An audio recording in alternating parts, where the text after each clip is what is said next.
The first criteria is technological uncertainty, and in my view, it's the most important one.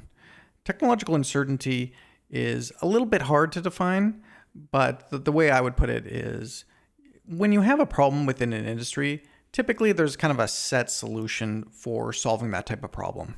Okay, we kind of call that the standard approach, or the kind of the routine response to that type of situation. Now, there's some problems that you come across where there's a gap between that standard approach and what you're trying to achieve for the project. So what the technological uncertainty is not knowing how to close that gap. There's this chasm between what you are trying to achieve and what you're capable of achieving right now. And so technological uncertainty is all about closing that gap. So the second criteria is a systematic investigation. Typically, when you have a problem, you don't just magically have the answer and implement it. You have to go through what we would call a systematic investigation.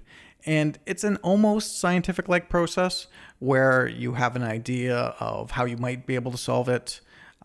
You put that into place. You develop the solution or iterate through how you can achieve that goal.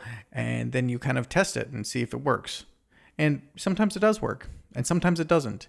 Regardless of whether it does or does not work, you now have to form a new hypothesis based on the information that you already have.